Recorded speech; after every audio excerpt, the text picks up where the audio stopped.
विष्णुवे नमः। चैत्र कृष्ण पक्ष पाप मोचनी एकादशी व्रत कथा।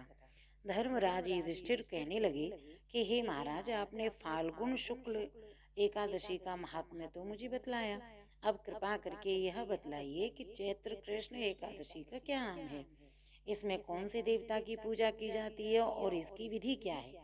कृष्ण भगवान कहने लगे, हे राजन, यही प्रश्न एक समय राजा मानधाता ने लोमस ऋषि से किया था और जो कुछ उन्होंने उत्तर दिया था सो वही तुमसे मैं कहता हूँ। लोमस ऋषि कहने लगे कि हे राजन, इस एकादशी का नाम पाप मोचनी एकादशी है। अब मैं इसकी कथा कहता हूँ, सो धैर्यपूर्वक ध्यानपूर्वक सुनिए। प्राचीन समय में कुबेर का चैत्र रथ नाम का एक वन था। उसमें गंधर्वों की कन्याएं किन्नरों के साथ विहार करती थीं। वहाँ अनेक प्रकार के पुष्प खिल रहे थे। उसी वन में अनेक ऋषि तपस्या कर रहे थे। स्वयं इंद्र भी चैत्र और वैशाख मास में देवताओं के सहित वहाँ आकर क्रीड़ा किया करते थे। वहीं अपने आश्रम में मेधावी नाम के एक ऋषि भी तपस्या में संलग्न रहते थे। वे शिव जी के भक्त थे। एक समय मंजुघोषा नाम की अप्सरा ने उनको मोहित करने का विचार किया। वह ऋषि के भय के मारे समीप नहीं गई, वरन दूर बैठकर वील पर मधुर गीत गाने लगी। उस समय कामदेव ने भी मेधावी ऋषि को जीतने की बहुत चेष्टा की। उन्होंने उस सुंदर अप्सरा के भ्रू को धनुष, कटाक्ष की डोरी, नेत्रों को धनुष की लचक, कुचों को कुरी बनाकर मंजुघोषा को सेनापति बनाया। उस समय मेधावी ऋषि भी युवा और हष्टपुष्ट थे, साथ ही यज्ञोपवीत तथा दंड धारण किए हुए ब्रह्म तेज से युक्त थे।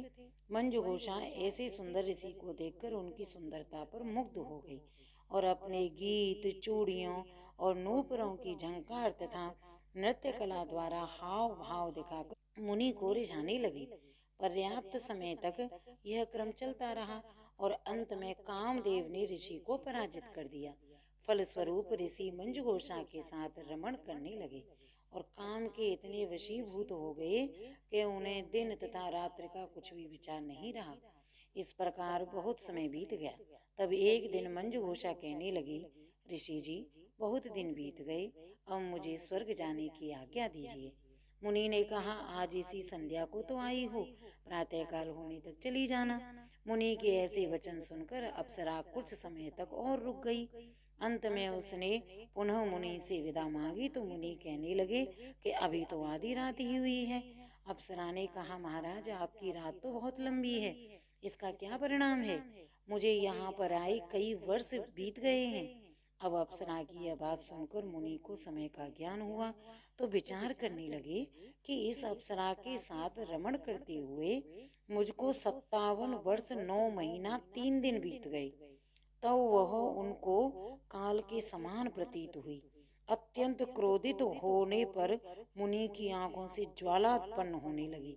वे कहने लगे कि मेरी कठिन परिश्रम से एकत्र की गई तपस्या को तूने नष्ट कर दिया है। तू महापापिनी और दुराचारणी है, तुझे धिक्कार है, तूने मेरे साथ घात किया है, इसलिए तू मेरे श्राप से पिशाचिनी हो जा। मुनि के श्राप से मंजुघोषा तत्क्षण पिशाचिनी हो गई। भयभीत होकर मुनि से प्रार्थना करने लगी, महाराज, इस श्राप का किस प्रकार निवारण होगा? अप्सरा के ऐसे दीन वचन सुनकर मुनि बोले, हे दुष्टे, यद्यपि तूने मेरा बहुत अनिष्ट किया है, परंतु फिर भी मैं तुझे श्राप से छूटने का उपाय बतलाता हूँ। चैत्र मास की कृष्ण पक्ष की एकादशी का नाम पाप मोचनी है और यह सब प्रकार के पापों का नाश करने वाली है। इसका व्रत करने से पिशाच योनि से मुक्त हो जाएगी। ऐसा कहकर मेधावी ऋषि अपने पिता च्यवन ऋषि के आश्रम में चले गए। मेधावी को देखकर च्यवन ऋषि कहने लगे, अरे पुत्र, तूने ऐसा क्या किया जिससे तेरा सारा पुण्य क्षीण हो गया? मेधावी कहने लगे कि हे पिताजी, मैंने अप्सरा के साथ रमण करके घोर पाप किया है। अब आप इस पाप से छूटने का प्रायश्चित मुझे बतलाइए। तब च्यवन ऋषि बोले, हे पुत्र, चैत्र मास के कृष्ण पक्ष की पाप मोचनी एकादशी का व्रत करने से सब पापों का नाश हो जाता है, इसलिए तुम इस व्रत को करो। पिताजी की आज्ञा पाकर मेधावी ऋषि ने भी इस व्रत को किया, जिससे उनके सब पाप नष्ट हो गए और वह पवित्र हो गए। उधर मंजुघोषा भी व्रत के प्रभाव से पिशाच योनि से छूटकर दिव्य देह धारण करके स्वर्ग को चली गई। लोमश ऋषि कहने लगे, हे राजन, पाप मोचनी एकादशी के व्रत को करने से सब पाप नष्ट हो जाते हैं। इस कथा को पढ़ने या सुनने से 1000 गोदान का फल प्राप्त होता है तथा व्रत से ब्रह्म हत्या, गर्भपात, बाल हत्या, सुरापान, स्त्री से प्रसंग आदि सब नष्ट हो जाते हैं। बोलिए पाप मोचनी एकादशी मैया की जय।